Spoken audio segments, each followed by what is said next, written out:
Hello, folks, and welcome back to Chris Wyatt Africa. This is Chris in Central Pennsylvania, live with continuing coverage of South Africa's 2021 municipal elections.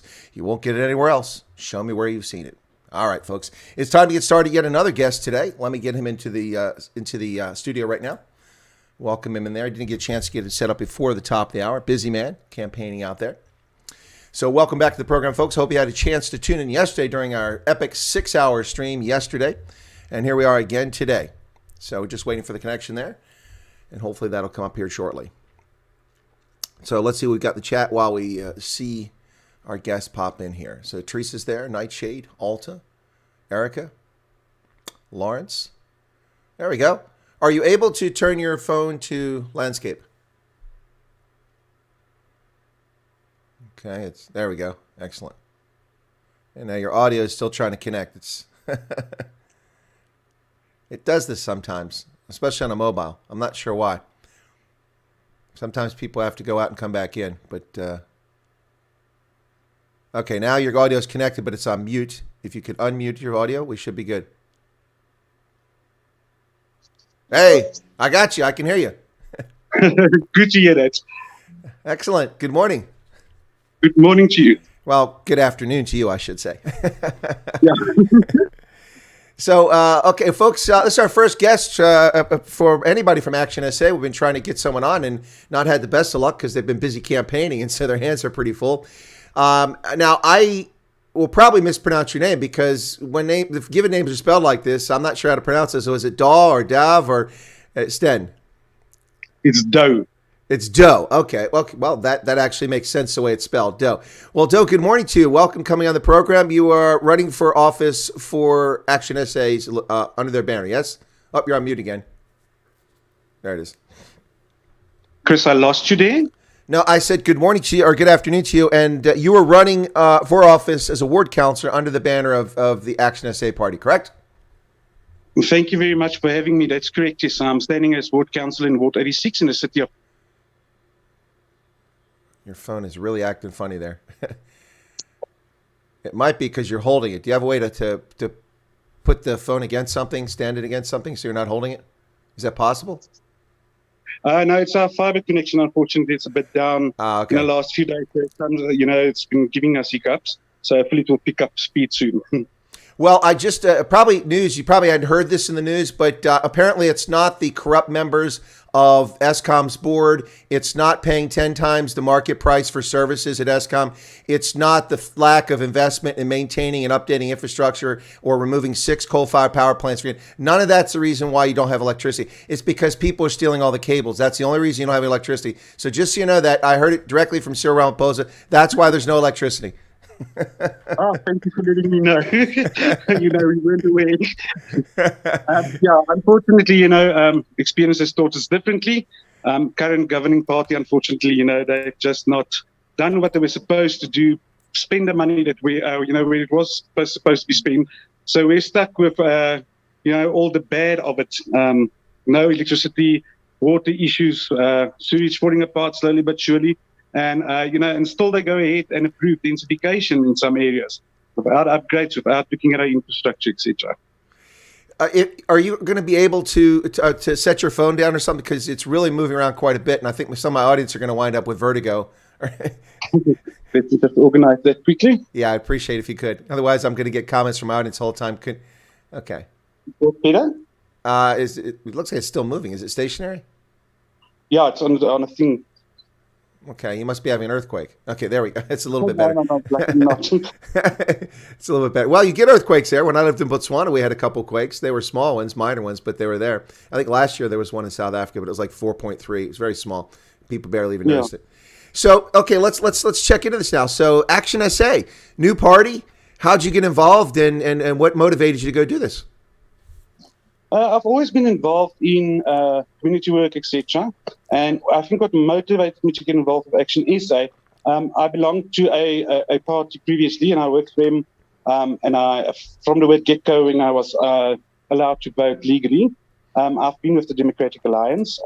And over the last 2 to 3 years, they haven't been doing what they have promised. And for me, they kind of became involved in a race politics, if I can put it that way. So when ActionSA came along, and I had a very good relationship with Mr. Herman Mashaba when he was the mayor of Joburg. He always said, I'm the person that would phone him 1, 2 o'clock in the morning just to bug him to get my electricity back on. And I realized that this man really does want to change Joburg. He does want to make a difference. And when he started ActionSA, we had a chat, and I realized that this will definitely be the vehicle that we will be able to bring the changes necessary to fix Joburg and ultimately also fix South Africa. Sorry for just a moment. I need my record button didn't take. I've got to work. Sorry. Recording in progress. There you go. Don't be alarmed by that. It's not South African Intelligence Services. It's my software. Sorry about that. Yeah, I just sometimes that happens. So yeah. So Herman Mashaba is the reason, really. I mean, your relationship with him. You knew who he was. You felt he had the right idea for Joburg, and that's why you moved to this banner. Now, you're not alone. A number of people have left the Democratic Alliance and moved over to ActionSA's banner, and probably for the same reasons, I would imagine. Yeah, most of them for the same reasons. And the fact, if you look at the DA previously and what they stood for, a United South Africa, South Africa for all people, everybody had rights under their banner. They've moved away from that. I think they're moving towards identity politics. And I don't know if you've seen the recordings, secret recordings, etc., coming out, seeing themselves as a 20% party, etc., which is not what I want to be part of. Now, I want to be part of something that is there to take over and bring change. I don't want to be a part of a 20% party and be in opposition all the time. And then you're stuck, and you don't really make changes. If I take my own local ward currently, the DA councillor here that we had for the last term, you never saw him, you never heard from him. And even though they were not in power for the full 5 years, there was no changes. In fact, our areas have gone, from bad to worse at this stage. So if they're there to make a difference, and they really are there for all South Africans, they would have fought for change already, whether you're on power or not. No, it's a fair point. The DA, not to attack the DA, but objectively report on them, as a journalist should do. The DA goes by the logo this election campaign season of the DA gets things done. And you can make that argument if you're the DA, but people can make counter arguments. What about the Cape Flats? What about the high crime rate in Cape Town? What about Nelson Mandela Bay? You controlled it for a bit, but more importantly, what about Joburg and Shwana? You had control of those for a bit.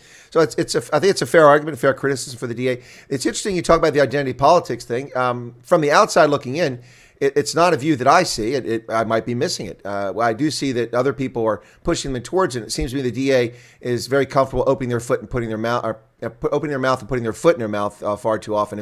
And maybe that's my view from the outside. So, like the posters in Phoenix that they put up, that was just insensitive at a minimum and stupid at least. And Steenhuisen came out and apologized. Didn't apologize. He came out and said, no, we're talking about the people who defended their homes when no one defended them. The police weren't there.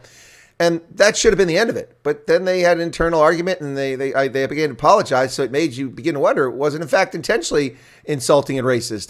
That's the only conclusion one can get from that sort of thing. You can't back down. If the real reason was to, It still would have been insensitive and stupid in my view. But anyway, they're very good at putting their foot inside their mouth. So I see another reason why you might have left the party. So Herman Mashaba, very successful businessman during the apartheid era, self-made man, and also very successful afterwards, and not because of ANC patronage money, but because of his own business acumen, which is a rarity in South Africa with people these days. So I can see why people might find him interesting. Now, to be fair, now, this isn't about Herman Mashaba, but to be fair, some people will criticize his time as mayor, but there were a lot of factors playing into his time as mayor. A fractious coalition that was necessary to hold together and owing things to the other party. So it's kind of a challenge for him. But you guys are moving forward, and is there much more to the party? I mean, well, I think it's a fair question to ask because you're standing for ward councilor. Your party, I think, is only in this election not really focused much on it. I think maybe six candidates. I don't know the number, but I heard about Herman Mashaba talk about the focus is 2024, and that you're getting people in now, and you're going to try to get elected. But I don't think you have many candidates out there. Am I wrong about that, or have you fielded more candidates than the public realizes? What we've done for this election, the local government elections, we've taken 6 municipalities where we stand a good chance to get fair numbers and possibly win outright majorities. And we fielded councillor candidates in all those wards. The reason we did that, we don't want to be just another political party in South Africa. So if you go and look at the new parties, they get in, they put candidates in all those municipalities, and they fail. Eventually, they just fall away. So the stance of ActionSA was that we'll do, those municipalities that we stand a fair chance to win in, and we're doing Joburg, Tshwane, Ekurhuleni, a few in KZN at the moment. So that was our stance from the word get-go. The big focus will obviously be then on the national and provincial elections 2024, and by that time we would have proven, that we have the ability, we have the capability to successfully, run metros. And then we can prove our track record. The DA's got this thing, we get things done.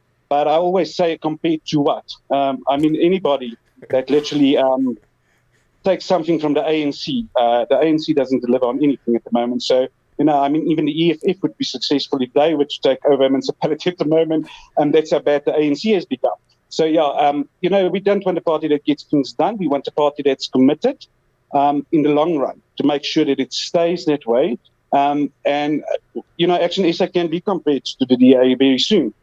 We believe that we will do very well in the polls that's come out from EWN and those things, as showed that ActionSA has got a lot of support. I've actually just come from one of my voting stations where I've just managed to sign up ANC party agent to our party. So she will be working for us or as a volunteer tomorrow in our elections as ActionSA. And it just goes to show, people don't have faith in other parties. So, and ActionSA is not a party that was started, because we need another political party. It was started mostly by people that's patriots. Most of our ward candidates probably hasn't been in office.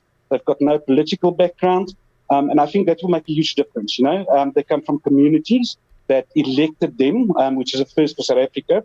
And going forward, our candidates, our councillors, even our public representatives, after national and provincial elections in 2024, they would be put through a public participation process where the public would rate you. So they give you a performance appraisal, say that, Dauw has worked for the last 3 years or he hasn't worked. So that will be done within the first 12 months after this election. Then the candidate, if he didn't perform, you'll get 3 months probation. After that, we'll rather force a by-election and get a new councillor in there than leave people stuck for 5 years, as is the case with other parties. With a councillor that's not delivering or, speaking and communicating with the community and delivering the message to them and getting that back to council to ensure that services are delivered. Well, that's an interesting approach. Very interesting. I'd say somewhat novel. And it sounds like the effort is to be responsive to the constituents, to voters. That's an important focus for us, yes. Well, that puts you in diametric opposition to the ANC. I mean, it's all about deploying your cadres so they're loyal to the party and they don't represent the people. I mean, that's the political model we've seen for 27 years in South Africa. So it's a little bit different there. You guys have a different approach. Hopefully that resonates with voters. It does. Our interactions, look, I've done elections under other parties. I've done national, I've done municipal elections and by-elections. And we had a discussion in one of our meetings this week. This has probably been the easiest campaign I've ever been part of. ActionSA has been welcomed all over Johannesburg. And I've literally been out with the campaign teams in different wards, Elder, Soweto, Westbury. I've been in Sandton, the more upmarket areas. And we've had absolutely no area where we went into where we were not welcome, and where people actually said, Herman did nothing when he was mayor, that type of thing. Yes, there is a smear campaign. We call it a squeeze campaign just before elections, trying to discredit Herman and his relationship with the BFF, etc. But we're not experiencing that on the ground when we speak to people. And I think come 2nd November, when those numbers start rolling in from the results, people are going to be surprised how good we're doing in this election. Well, it's interesting because yesterday now my predictions, they're not based on data or any polls, but just looking on and analyzing the popularity of Herman Mashaba with a big segment of the Joburg population, looking at the number of people I suspect have defected from the DA, at least to vote for Herman, if not left the DA from the party itself. And I don't know the numbers, but my expectation ever since Herman Mashaba announced that ActionSA was going to compete and challenge for Joburg and he was running as mayor is that there would at least be 20% ANC, 20% DA, and 20% ActionSA, and one of those parties would climb higher, and maybe all of them might climb up around 30% or more, was my expectation. I don't see any of the parties outright winning, but yesterday, Mark Oppenheimer is an advocate of constitutional work before the Constitutional Court, was on here with me, and he said that his thoughts and feelings is that ActionSA will only get about 10% in Joburg. I don't know if that's true. I think that might be a little bit low, but I guess we'll see on November 2nd, huh? Yeah, no, definitely. The last EWN poll that they did put us at 16%, which is then officially third. The DA just over 20 and the ANC just over 50. Taking into account, we're a fairly new party. And I think if you look at the history, there's no party in the history that's pushed that number coming in within the first election. And we only launched like a year ago. So it's very good numbers coming in at the moment. And that's only a small sample that was taken. So I think people will definitely be surprised. People talk about coalition governments, etc. Since I started the campaign myself and a lot of the candidates have been actually so we're not speaking about coalitions and those things at the moment. We want to take it outright. It makes it easier to govern. It makes it easier to get laws through, bylaws passed, etc. To make or to run the city effectively.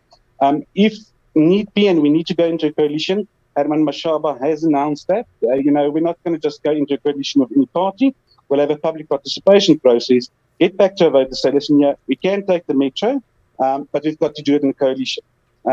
Get feedback from our voters, and if the voters decide, there's no party viable at the moment that we can see you working with, then we'll sit in opposition benches gladly. But our voters, we want them to have a say in what needs to be done to fix Joburg and fix South Africa.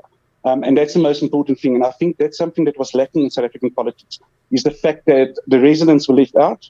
You go and vote for a party, and the next 5 years you get told, okay, we're going to pass this law, we want to do this, and you get stuck. We don't want to take your vote and decide on your behalf. We're going into a coalition with this or that party. The one party that we do know that we're definitely not going in a coalition with is the ANC. That's been made very clear from day one. Well, I would imagine potentially that's also the EFF that you also wouldn't go in coalitions. But so we'll see what happens. But, it's interesting because I actually started covering South Africa's 2020 municipal elections in June of last year when the lockdown eased for the first time. And that's when I said that all parties, now ActionSA wasn't a party then. And you say you launched last year, but technically it wasn't a political party. Herman Mashaba said this is a civic movement at first, and it didn't really become a political party till sometime later. But you have had this organization for a year. But last year in June, I told people, I said, opposition parties, you need to get out now. Retail politics is 365 days a year, 7 days a week, 24 hours a day. And I had pushback from some of my audience when on my previous channel. And a lot of people saying, well, I can't go there. What do you mean you can't go there? Well, because I'm white or I'm black or I'm brown. I said, well, then you're missing the point. If you can't go there, then you should have recruited people to your standard who believe in your values and your platform, who are like that and can go there safely, and then everybody can go there eventually. And you need to get out there. You need to get in the mining hostels. You need to get into the former homelands and the rural areas. You need to be into the leafy suburbs. You need to be in the urban centers. You need to be everywhere. And you must be bringing people to your standard each and every day. If you wait till 90 days before an election, you've lost. And I think many of these opposition parties, in my view, Dauw, is that they've lost this thing already. Now, some will do better than they did previously, but the last year and a half has been squandered by opposition parties. The ANC has made this so simple. Listen, here's the advert. I don't need to hire a big advertising firm. No open-toed shoes. 3 million jobs lost. No cooked chicken. brought to you proudly by the African National Congress. You know, it's easy. It's a piece of cake, man. Piece of cake. No electricity. Brought to you by the ANC. You know, it's just the whole thing is so easy. It's proudly brought to you by Latuli House. That's right, where we send our cadres to represent us, not you. I mean, that's easy, and that's even before a party talks about what it can do. Because I mean, a party should be talking about what it can do, and I think that's probably a bit of your focus. Your slogan there is "Let's fix South Africa." That's a good one. I like that. Why the green? Do you guys have a reason picking the green and white? Green is a color of growth and generation. Is there some reason behind the green, or they just pick a color that was available? No, you know what, we had issues when we registered the party. That our logo, we used the South African flag colours, and there was an issue with that of the IEC and the registration too close to another party. And then we decided, to take the green, and of course it works on the logo, and it stands out, and it's there for, it shows renewal, shows that we're ready to make South Africa work again. Something different, something new. Herman Mashaba, from the word get-go, when he started People's Dialogue, his aim was to get feedback from South Africans, and he always said, I don't want to be another political party. And I think, the Green speaks to that. We're starting something completely different to other political parties, even in terms of campaigning. I mean, our campaign has not been your traditional put up posters, put up pamphlets, and then we call you to, ask you please vote for us. We've been on the streets, door to door. We've been doing robot blitzes. We've been literally going into shopping centers, speaking to people, taking the message there to say that, listen, this is what we want to do. This is our vision to fix South Africa, and every different municipality. And people are resonating with that, accepting that message. And the advantage of that for us so far has been that we've been able to find out from South Africans, this is what the issue is. This is what they would want as a constituent or a voter within my ward. And that enables us to get our process in place, make sure that we are accountable to the people that vote for us as a party. Now, I have to be a little bit honest here for my audience, particularly since I know a lot of my audience pretty well and how often they're on, and many of them I know their sentiments. But there's a lot of love here for ActionSA in the chat. I'm seeing a lot of positive comments here. I'm not that I expected negative ones. No, don't miss me. Don't infer incorrectly. But I'm actually surprised. It sounds like a number of people are actually pretty well informed on ActionSA. And that surprised me. Maybe that's probably a good sign if that's the case, that some people I thought might not be well informed, the party seem to be well informed. Interesting development. Now, I've got to ask you this question. Of course, famously on my program, I wear rugby jerseys every day. I've got well over 100 rugby jerseys and over 40 Springboks jerseys. This is an older one. Oh. You appear to be wearing a rugby jersey that is got ActionSA all over it. Is that correct, or am I wrong? It looks like a rugby jersey, but it's got our ActionSA logo. I'm going to try and show you. ActionSA logo, and then obviously Mr. Mashaba on there as well. But is it a rugby jersey? It looks like a rugby jersey. It looks like it, but it's actually not. Shame. It looks like it. If it's a rugby jersey, I'd have to have one. I'll definitely have to send you one. Okay, well, if you can sort that, that'd be great. Hold on to it. Don't ship it because it'll cost you a fortune. I'll collect it when I come to South Africa next time. But it needs to be an X large. Okay.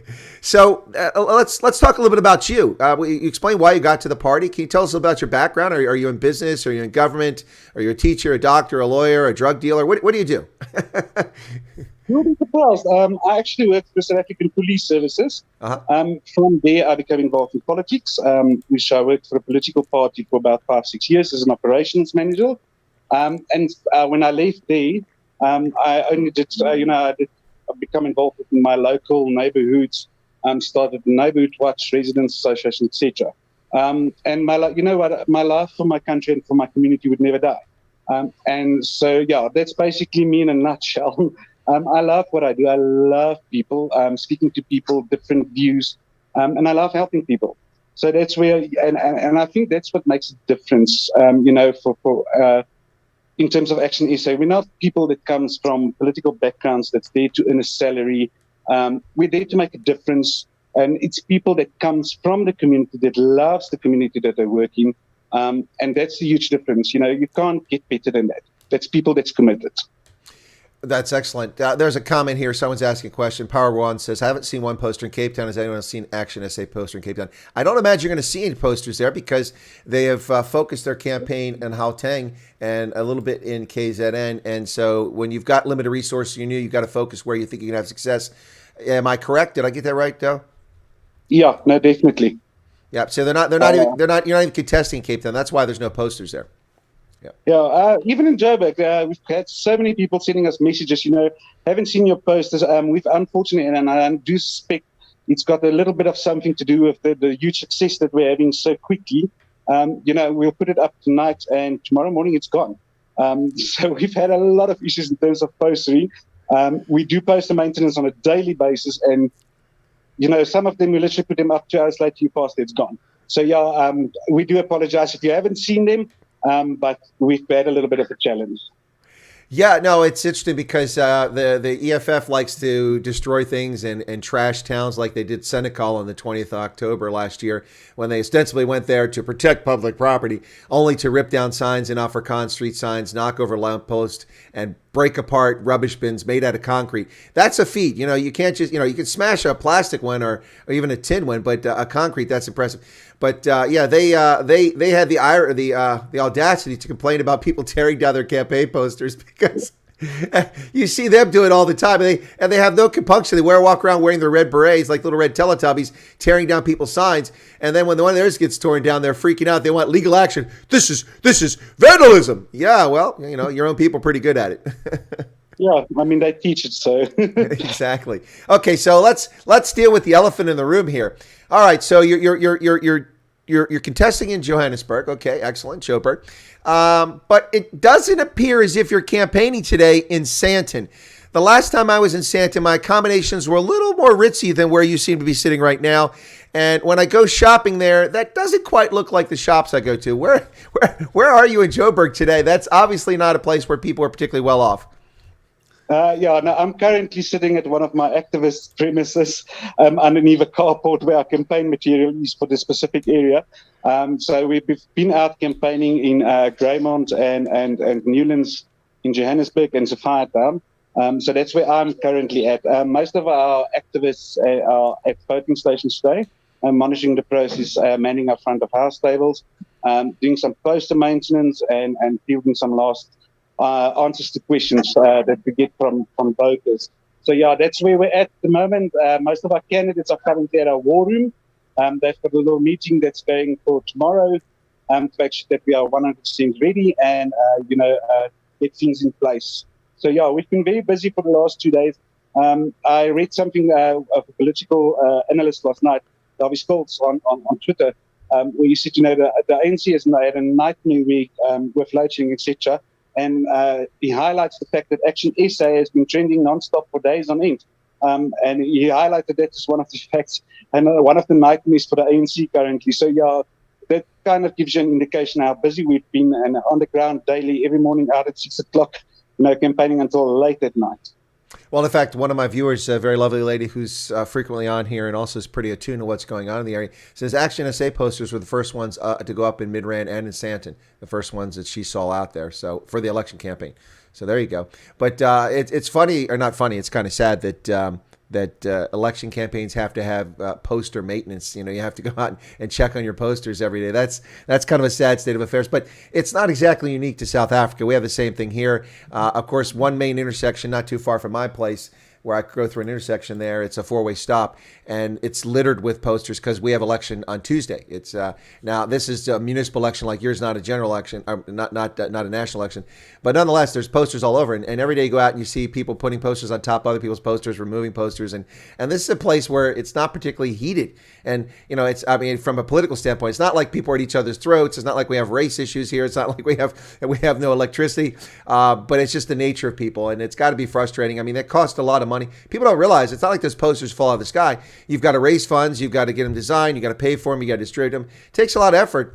Campaigning is not. I'd say it's a young man's game, a young woman's game, but it's definitely one that takes a lot of energy, doesn't it? Are you a bit knackered now after campaigning? Look, it takes a huge effort to do it. We've had posters we've been using 6-meter ladders to try and get as high up the pole as possible. And one or other way they get it down there, I do not know how. So yeah, campaigning does take a lot, and it does cost a lot of money.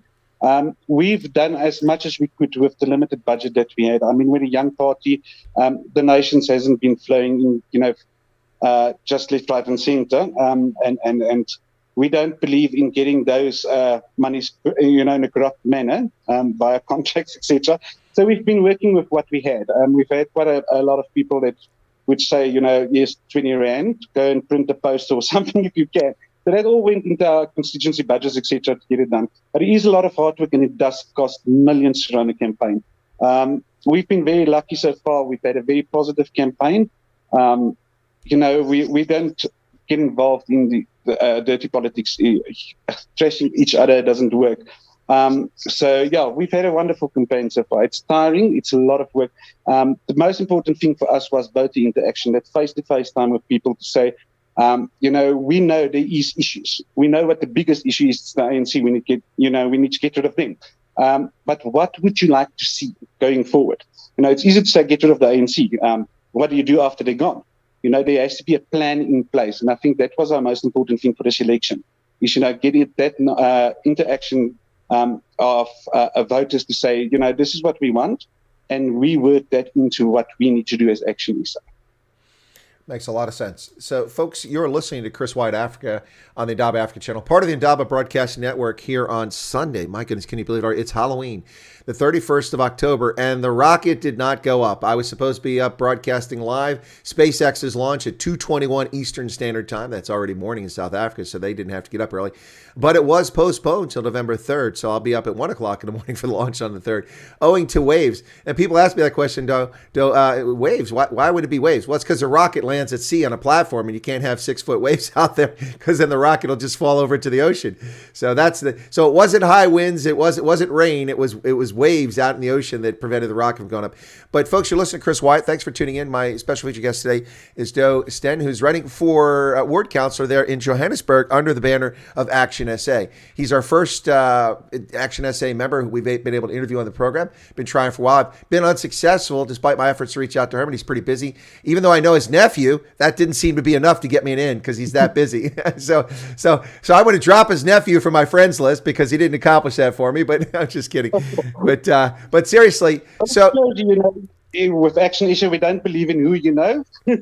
Well, his nephew's just a college student. It's not like he's connected.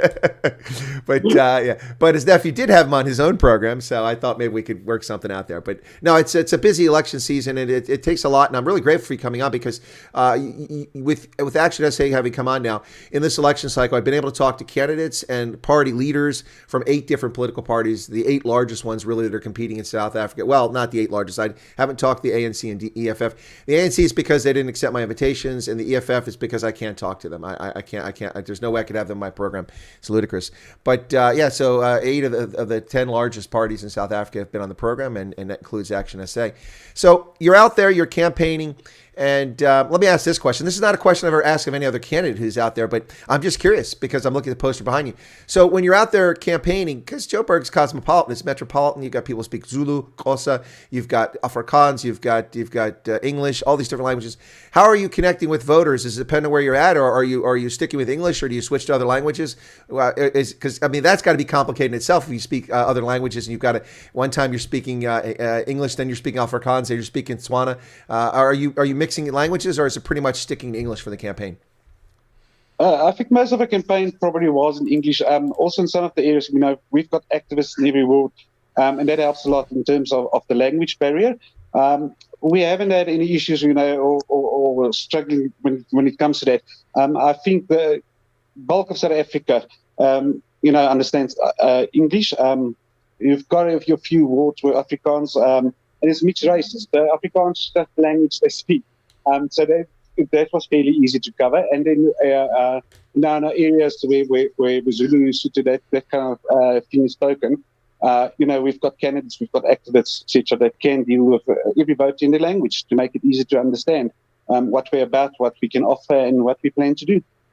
Well, you make an interesting point there. Yeah, for years ago when I started learning Afrikaans, I started self-teaching myself Afrikaans back in the 1980s because I was already fluent in English and German, and Dutch is kind of in between. If you can understand those two, you can figure it out. Now, I don't pretend to be able to pronounce Afrikaans, and I usually stick to "Ik praat nie Afrikaans nie." I kind of stick with that, but although I do understand it. But it's interesting because when I started teaching myself that language in the 80s, people said, "What are you, racist?" I'm like, "Huh? What are you talking about?" "Well, that's a language of oppression." I said, "You do realize that most of the people that speak this as a first language aren't white? They're actually colored South Africans." A lot of people seem to forget that the majority of Afrikaans speakers are not the direct descendants of the formation of the Afrikaner community, but actually the direct result of a mix of those folks plus Khoi and San and people from Indonesia and so on. So yeah, no, it's an important distinction that you mentioned there. A lot of people really forget that. Even South Africans, it's in their midst around them, most of the people speaking Afrikaans are actually colored, and unless they live in the Western Cape, they kind of miss that point. But anyway, no, it's everything's local, and so let me ask you that question. I mean, everything is local when it comes to language, comes to culture, comes to issues. Everything is local, and these are local elections, municipal elections. Are there specific local issues in the ward that you're running in that are coming to the point? I'm going to guess electricity, sewage, rubbish removal, things like that. But is there anything that maybe we've missed or something unique that's come up, or is that the main issues that concern the constituents in your ward? Surprisingly, in this election, electricity, normal infrastructure stuff, they are all on the list. Surprisingly, safety and security has come up as a main issue this time. Well, I mean, that's not surprising to me. I mean, let's just be honest here. I mean, South Africa is a wonderful place, and it's a place I have a great interest in, but it is at times in places a very dangerous place to be. 60 murders per day in a country of just 60 million. It seems as if the police are incapable or unwilling to actually do their job these days. They can't process DNA. They're 250,000 cases behind on processing DNA. Their evidence lockers apparently are disastrous in many police stations.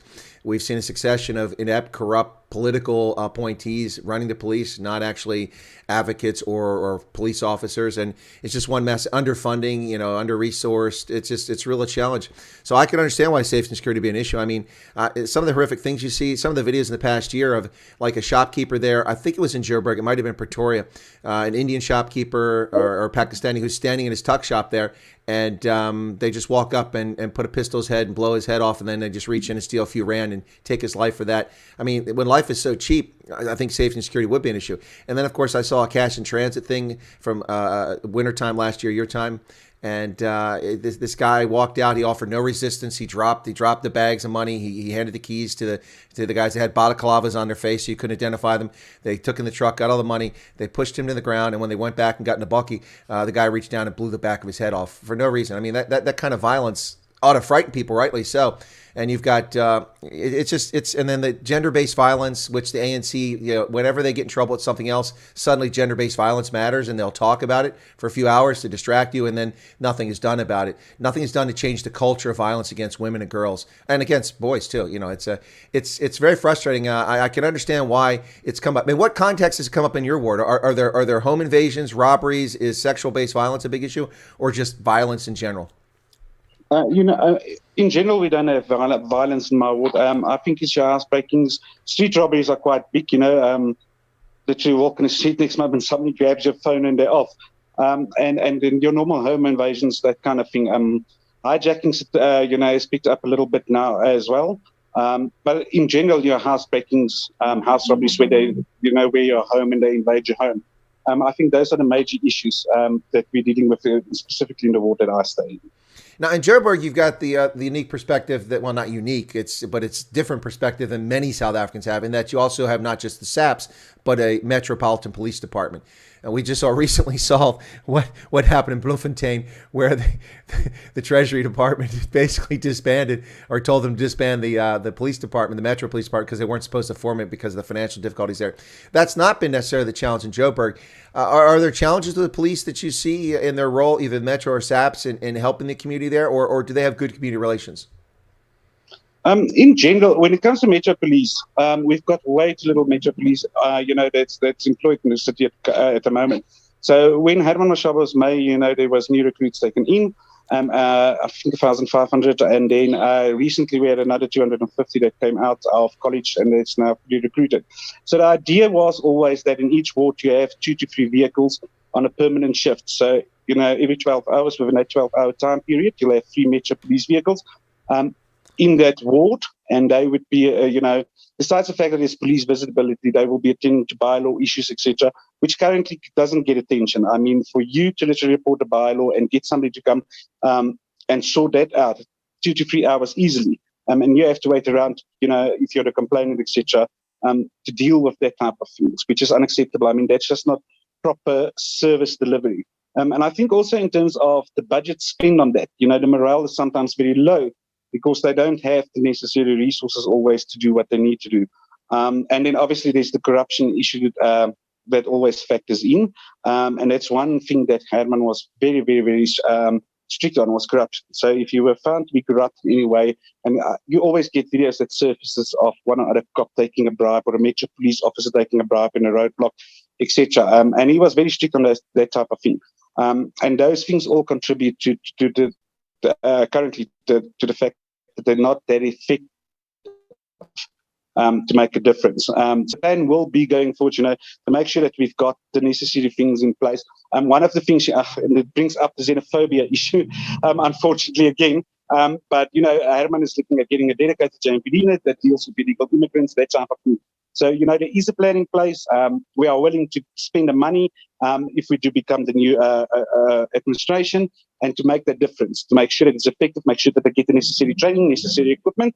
But more importantly, and I think this is a huge issue in the city of Johannesburg, probably every municipality in South Africa, is cadre deployments, to make sure that we've got the right people running the department, and that's qualified to do so. If you don't have that, you can try and change the rest. But if it doesn't filter from the top, if you've got top management that know what they do, you're always going to be stuck with that. In terms of the South African Police Service, that's a national competent. It's a touch and go within my area specifically. We've had traditionally our police station also deals with Westbury and Nicklin, that type of area. So the problem with that, we've got gangs, we've got drugs, etc. And unfortunately, there's a lot of corruption. But the problem is the community doesn't take, SAPS and SAPS management into account or into confidence, and to say, listen, this is what the case is. They don't come forward to bring it. And you can't prosecute and turn things around if you don't have the information, unfortunately. Well, let me ask this question. This one I've not had a chance to ask any candidates, because I've only spoken to one candidate in Joburg for a different ward, and he lives up in Rudaport, so that's the other side there. So let me ask this question, other side from what I'm about to ask you. We've seen famously the Joburg Metro Police executing orders in Johannesburg with the Red Ants going out and tearing down informal settlements, some of which have been allowed to fester and grow for 7 or 8 years, and people actually build more permanent structures there. Very famously on the southeast side of Joburg several months ago, they went out and they broke it down. And you see footage of the Red Ants out there because people recording it surreptitiously on their mobiles, of them beating people, of robbing people, taking money from people, and the Joburg Metro Police being there around it. That's a very disturbing trend. And I realize that people, and I don't agree with people occupying land illegally, but in this case, it was land owned by the city. That used to be that the government at the national and provincial municipal level would go out anytime land was occupied and evict people. They seem to be less willing to do that last couple of years, unless it's government-owned land. And then this is an op-ed piece here, but I mean, in my view, it's atrocious behavior. If it's illegal, then you can evict people and give them amount of time. But when you send the Red Ants out there, a private company, and they beat people, it's a bit disturbing. Are you familiar with this at all, or is an issue that would be something that ActionSA would take a look at if had control of wards in the city? We're very familiar with that. That's definitely something that we will take a look at. Look, ActionSA stands for rule of law. So the issue is allowing people to actually get to that point where they've occupied the land. And that brings me back to the point of, we don't have the resources in the city currently in terms of our Metro Police Department. So if you have more resources, the moment this type of thing starts happening, you can immediately dispatch, get it stopped before it actually goes too far. If you look at the last 27 years in democracy, obviously the ANC hasn't done what it's promised, building houses, etc. And a lot of these things hasn't been finalized. So that you can't blame people for trying to occupy the land, and you've got the EFF calling for people. If you I was in a debate last week where the mayoral candidate for EFF was telling the crowd, if you see a piece of land and you like it, take it. So you've got that on the other hand. But if you look at the scenario we're in, you would never see that the ruling party would say to them, listen, that's inciting violence, and they don't stop it. So now you've got an ineffective Metro Police Department currently that doesn't have the resources to deal with the current situation. We've got a South African Police Services that's way understaffed at the moment. And then you've got a government, local as well as national, that doesn't, get to a point where they say, okay, we've got to draw the line, utterances like by people like the EFF telling people to grab land, etc. We've got to draw the line and say, listen, your rule of law, you can't incite violence, you can't incite people to go and take land illegally. So we've got no choice. You're not willing to stop this. We've got to take the necessary legal action to make sure that this comes to a point where you can't do this anymore. And then same for us as ActionSA. Looking at that, we would literally rather capacitate your Metro Police Department than relying on the national competent currently. Make sure that as a city we are covered in terms of land grabs and any other thing that might come up, so we can get them resources there immediately, where you don't have a situation where people living there for 7 months or 7-8 years even, and then now all of a sudden you're coming to put them out. We've recently in my ward that I currently stand in had a case where there's an informal settlement in a conservation area. They were evicted. They went to the Constitutional Court, and the court actually said, they've been living there for 6 years. You didn't apply for a court order, the city of Johannesburg currently. They didn't apply for a court order. So the court ordered the city and Metro Police that evicted them with some local security companies to actually give them back their stuff. And if they burn it, which they normally do, to give them new stuff, to put back up structures. They are living there currently again. So that was just fruitless expenditure. I mean, the city has to pay for that court case now and for whatever needed to be bought. Well, you bring up another topic here. My guest yesterday is the Democratic Alliance mayoral candidate for Ekurhuleni. That's Refiwe Nsheke. She was on the program yesterday. And she talked about fruitless and wasteful expenditures. I think I know the answer to this question, but is that a significant problem in the metropolitan of Johannesburg? In general, I think right throughout the country, in all municipalities at the moment, we've recently had a case where, the DA and the ANC literally accused Mashaba because the insourcing project where people were made permanent employees of the city took, cost more than what was initially planned for. And if you look at that extra amount, that's not wasted. It still goes to employees, and it's to the advantage of the city. Now, if you go and look at a project like in my specific area, we've had cycle lanes built by the city of Joburg under the ANC administration. The project cost 70 million rand odd. It's now full of weeds. Nobody's using this thing. Same contractor as had at the point where they were building this project in our ward. And we query a lot of these things to say, some things just don't look up to standard. That same company had quite a few contracts within the city, and it just never came back for any maintenance, which was part of the tender process that they would maintain it for a year, etc. Our road agency, unfortunately, is just doesn't have money ever if you ask them anything. So it's falling apart, it's cracking up, and it's 2 years old. That's a sad reality. So that's that's wasteful expenditure, and right through the city you get that. Unfortunately, it's sad. And what I would, if there's one thing I could make, would bring across to people and say, realize that the ANC is government, and whoever runs your city, they don't have money. Whatever they spend is yours. That's your tax money. So if they're wasting your tax money, it's time that you stand up and say something about it. But I think we've gotten to a point where we became complacent. With ActionSA coming to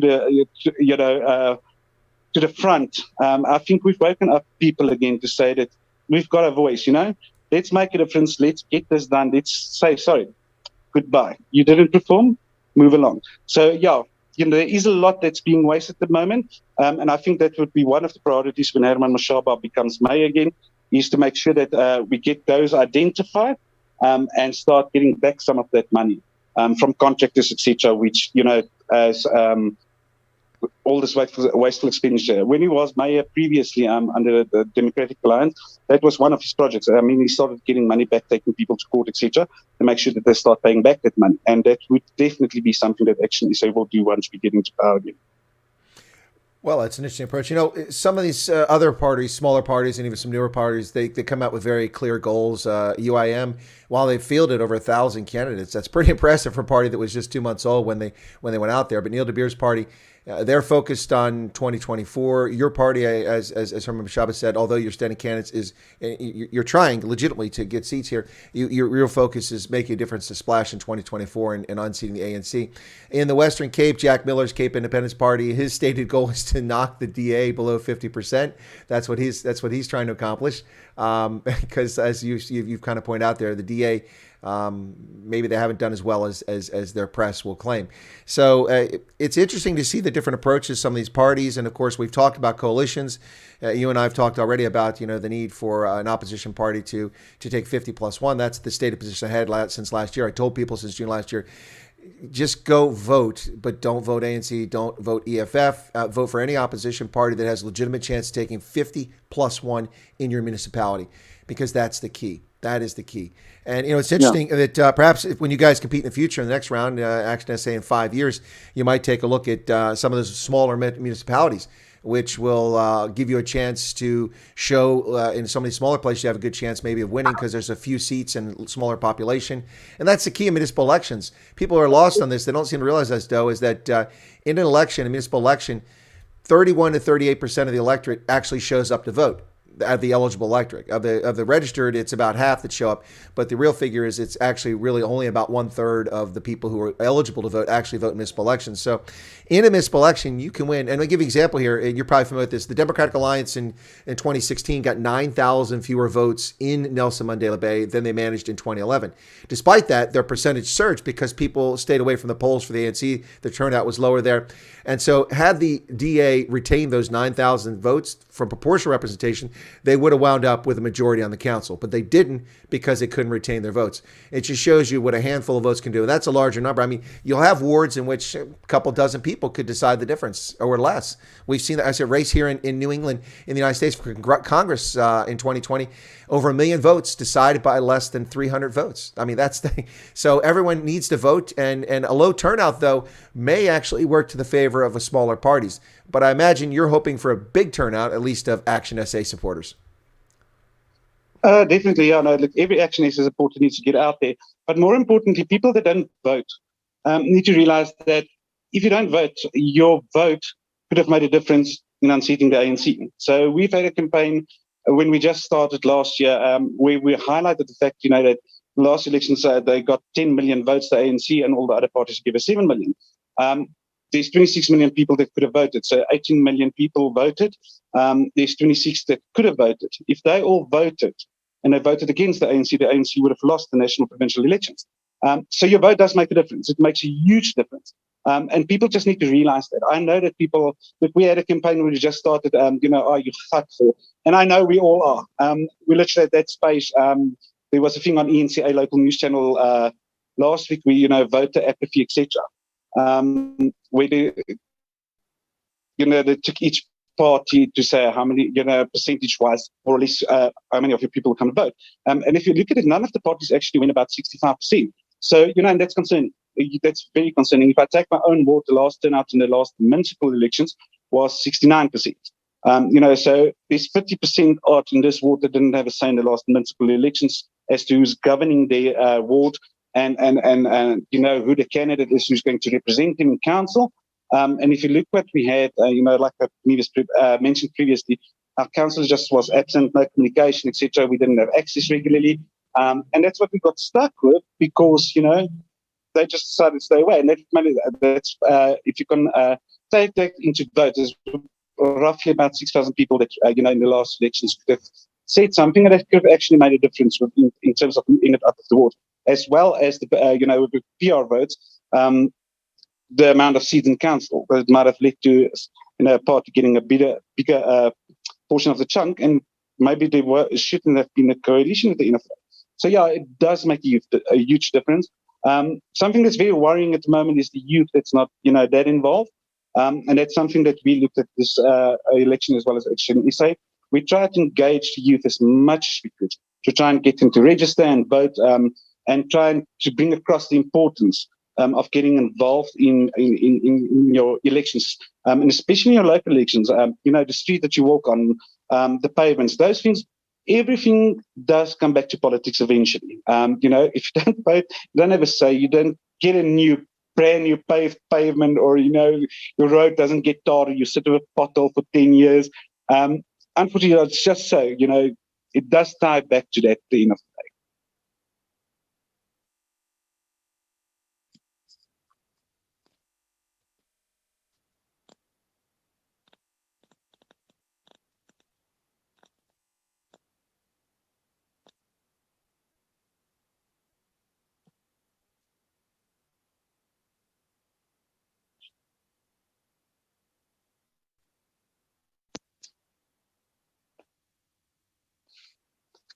Sorry, Chris, I think I've lost your sound again. Oh, sorry, I've got to mute. My bad. Yeah, you didn't lose it. I had it off. I was trying not to disturb you. I had to clear my throat. My apologies. That happens sometimes. That's apparently a senior moment. You think it'd be easy because looking on the screen, I see this big bright red microphone. When the red's on, the mic's on. When it's off, there's no mic. So you think I figured that out, but obviously I got deeply engaged in what I was going to say. I'm going to have to wrap up here, Dauw, because I've got a 6-hour live stream with election coverage coming up at the top of the hour, and I've got to get set up for that. What I'd like to do is, before we leave, is tell you you're welcome to come back on the channel if you like, and maybe after the election, we'll see how it goes. If you win, we definitely want to get you back. If you lose, if you want to come back, you're welcome to come back. I don't want to rub salt in the wound if you don't win, but you're welcome to come back. But I'd like to give you the last chance to get something in here to maybe exhort or encourage people to come out and vote, and anything you'd like to say about ActionSA or the election. Just give you a moment there if there's any final words you'd like to share with our viewers. Chris, thank you. I think the most important thing that I would like to bring across is, we've had democracy for a very long time. We've seen political parties come and go. We've seen them in charge of municipalities. We've seen them in charge of coalitions of municipalities. You've lived in wards where some of them may have won that ward for the last 3-4 elections. And you've got to ask yourself the question, have they made a difference? Have they fought for what you as a resident wanted? Now, these elections are local government elections. And you've got an opportunity as a voter, as a resident within a municipality, to now say that, I've had enough. I need service delivery. I need things to be done. I need a councillor or a public representative that's there, that's willing to talk to me, that's willing to listen and get back to me eventually, and give me feedback. So I would really like to urge every voter to get out tomorrow, go and cast your vote. If you are registered, make sure that you go and vote. More importantly, when you go and vote ActionSA, because we're not there to make promises, we're there to take action, and we're there to fix Joburg and ultimately fix South Africa. Well, that's brilliant. I've got a question that's been asked twice now. It's a bit late in the stream. I wish you'd asked it earlier, but what I'm just going to do is I'm going to say if I'm late for my broadcast, you can all blame Mary Duplessis because she kept asking this question late. I'm going to answer it, and then if you'd like to answer it, you're welcome to. She's asking a question, will ActionSA be giving tenders to competent, well-priced companies or only to BEE companies? The problem with that question is that the law requires them to deal with BE. That's the way things are. And unless the law is removed and changed, they're kind of got their hands tied. Is that an accurate statement on my part, Dauw, or did I get something wrong? Look, there is laws and regulations in place that does, kind of force you to deal with BE, etc. What the stance that we're looking at the moment, especially in local government, is we want to try and support local SMEs, your local businesses. So if there's a contract in my ward for a new tar road, I would like to go and look at one of my local companies. Are they able to come and do what, deliver the services, etc.? So we're not going to only look at BE, and we were very clear from the word get-go in terms of employment, etc. as well. If we're going to look at competence, you've got to have people in place that actually can do the job. We've seen over the last 21 years in local government, even national government, it does not work if you put people in, in positions that doesn't have the expertise and to do the job. And that's unfortunately where the candidate from the current government party has become a problem. So yes, there is certain laws, etc., that would probably be a bit of a hurdle to get over. But remember, this is just only the first step. So go and look at our policies on our website, and you will clearly see that we're not BE and that type of thing only. We're looking at the bigger picture, making sure that people are given skills, etc., going forward. So if there's a company that doesn't, it doesn't qualify for it, and it's a B company, we can always say to the guy that got it, we've got this company. Are you willing to take them on? Teach them the necessary skills. So the next time there's a tender out, that company can also say, we've got the skills, we've got the expertise, we're now set up. Let's bid for this. Let's put a tender in, etc. Okay, well, thank you very much. That was a bonus response to a question that we hadn't anticipated there. I want to thank you so much for coming on. There's a question here from Johan asking me, do I know when the first results are coming through? To my understanding that we won't know the first results be reported officially until Tuesday, if I'm not mistaken. I don't know if you know any different on that, Dauw, but given how incompetent the Independent Electoral Commission has been the past 2 months, I wouldn't be surprised if we start hearing results on Friday for the first time. I must be honest, with the special voting, especially with the COVID pandemic, it's been kind of a challenge. So it's been a bit slower. The IEC is really trying to, work their way around it. There are challenges, obviously. Some of the results, some of the counting would be done by tomorrow evening already, at least some of the smaller wards, etc. From experience within my ward, most of my voting stations come in before midnight, with 1 or 2 the next morning, all depending on if there's any, disputes. Given the fact that we're sitting with our name not in a ballot in the acronym, and the electoral law says as long as the intent was clear. So, we might end up fighting for a vote of 6, and that would delay the process. So it would be very difficult to gauge in this election. If it was straightforward, and not with the pandemic, it would have been easy to say, that some will start checking in tomorrow evening, but a bulk of it will probably be only in late Tuesday evening. Yeah, that's kind of what I expect. We might get some early reporting, but some of the larger constituencies is going to take a long time to tally that sort of thing. It can be a challenge. And that's assuming that we don't have a situation we had in the Eastern Cape and KZN yesterday, in which protest and intimidation was taking place, which shut down 14 polling stations for special voting. That cannot be allowed. I don't know where the 10,000 SANDF members were at. They're clearly not deployed to those locations, or where SAPs are at, but someone needs to get off the stick, and we need some leadership in the set. Look, I'm retired from the Army for 36 and a half years and retired as a full colonel.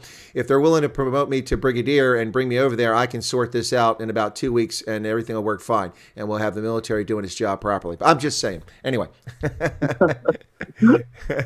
Anyway, well, best of luck. And maybe we'll get you back on after the election if you like. And as far as the rugby-like jersey, it's an extra large, and I'll collect it when I come to South Africa. 100%. Thank you so much for having me, and thank you for the viewers that tuned in. And hopefully I'll speak to you next time. It will be when ActionSA is running the city of Joburg. Well, there you go. And that's a confident position to take. So best of luck. Okay, folks, there you go. That's our guest. I'm going to put him in the waiting room. And we're lucky he got the connection to last that whole time. He had a tough connection there. And that's Dauw Steyn, who's running in Johannesburg as a ward councillor candidate for ActionSA, our first ActionSA candidate. Okay, so it's already after 9 o'clock. Those of you who might be tuning in to watch the 6-hour live stream, it's going to start a few minutes late. It's all Mary's fault. It's all Mary's fault. You can blame Mary. No, I'm just kidding.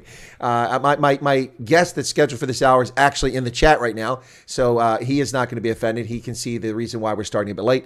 But you're going to have to give me about 5 minutes to end this and get the other one started, folks. Yes, be sure to smash the like button, folks, if you don't mind. It costs you nothing but a moment of your time. And hopefully, Johan, we answered your question. Yeah, you always get some results from smaller. I mean, sometimes you get smaller constituencies that report early, and sometimes there's smaller ones that report later because they're just remote and only have a handful of people. So we're likely to see the early results come in around 10 p.m. to midnight on election night, and that's good news for me because I'll be able to report on that from here because I'll be wide awake. It's afternoon here, so I'll probably be one of the few people giving coverage as those early results come in, and then the next day we'll have a much better feel for it. So there you go. Anyway, folks, I'll be back up in a few minutes with the 6-hour stream with plenty of guests, and let me just run through the guests that are coming up today. Let me see if I've got that right here. Excuse me. So that's incorrect. When Michael Clement is not from the UIM, my apologies for that. I didn't update that busy doing the stuff last night. So we have Albert Oberholzer, who's coming on next. Then at 4 p.m., we have Cobus Hofmann from the Freedom Front. And then the deputy whip for the UDM, that's Mr. Kwankwo, will be on. Then at 6 p.m., it's Michael Clement from the Patriotic Alliance. And at 7 p.m., Dr. John Mosapile. Guest co-host today, Odin Moja should be showing up. Karo Charo should be showing up as well. And possibly Joe Emilio will be joining us as well today for guest co-hosts on the program.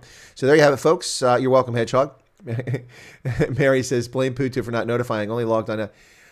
Yeah, Mary, you've got to join my Telegram group. All my videos are there. I keep asking people to join the Telegram announcements group.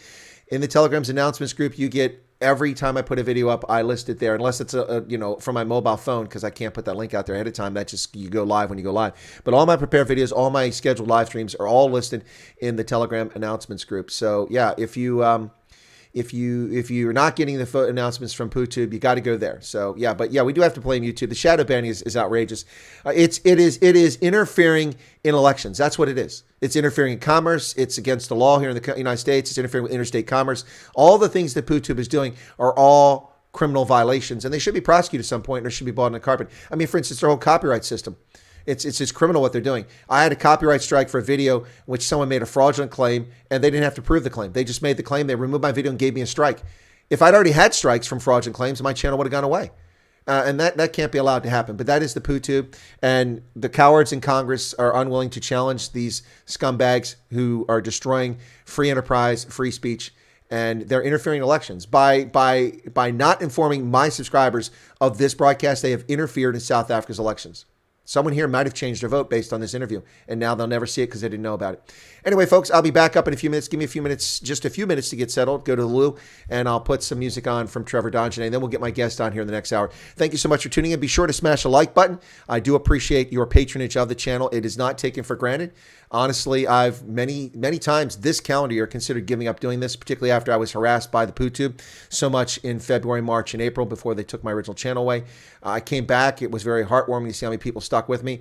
But the viewership is not what it once was, and I have to really constantly assess whether I'm going to keep doing this. But your sticky viewing and the fact that you are willing to listen to other viewpoints, and people disagree, like LMC, obviously has a different viewpoint on many issues that I do, but he's here and listens and contributes, or she. I don't know if it's a lady or a guy. But anyway, can't make that assumption. LMC means nothing to me other than it sounds like a military arms dealer. It sounds like a military company. Anyway, thanks a lot, folks. We'll be back in just about 5 minutes for the next stream. Go ahead and wait there if you like. Let's see, Mary. Debbie says, only know about today's stream due to yesterday's announcement. Yeah, because I mentioned yesterday. Yeah, well, you got to get to the Telegram announcements group. Look, I got so many fake people coming to Telegrams. I don't know why. I don't know why people go in the Telegram announcements group. They're just, haters and wankers and, racists that go on there. Maybe they just want to know when the stream is on. So they go, but because they can't comment. Only I can comment. So they come on. Like last night, somebody signed up as KKK. Oh, like I'm not going to realize what that's supposed to be. So I deleted that person. I rarely delete people, but that's an obvious one. People just make up bogus accounts to come in there, and I don't know why they do it. It's just ludicrous. But if they take the time to try to get in the announcements group, you should do it too. Telegram doesn't cost you anything. It's free. Your mobile number is protected, unlike WhatsApp where it's exposed. So that's why I use the Telegram announcements group. We have about 1,500 people in that group to get announcements. And honestly, only about 15 or 20 ever come in from there. So I'm not really sure why people sign up for it. But I will be back shortly, folks. Thanks a lot to my guest, Dauw Steyn. Appreciate him being on the program. And that's it for this stream. Continuous coverage of the 2020 municipal elections taking place right here on Chris Wyatt Africa in the next several minutes. We'll probably look to start at about quarter after. And my guest, I know he'll understand because he's in the chat. So we'll catch you guys here shortly. Yeah, that's right. True Patriot says I'm on next. so it's not like I'm keeping my guest in the waiting room. He's listening to this. He knows what's going on. So we'll have him on here in just a minute. And that is it, ladies and gentlemen, for this stream. Thank you so much for joining me here on Chris Wyatt Africa for this special feature on the 2020 municipal elections. And thank you to my guest, Dauw Steyn, the only person from ActionSA I've been able to interview. So it got me up to 8 parties. That's pretty cool. Cheers.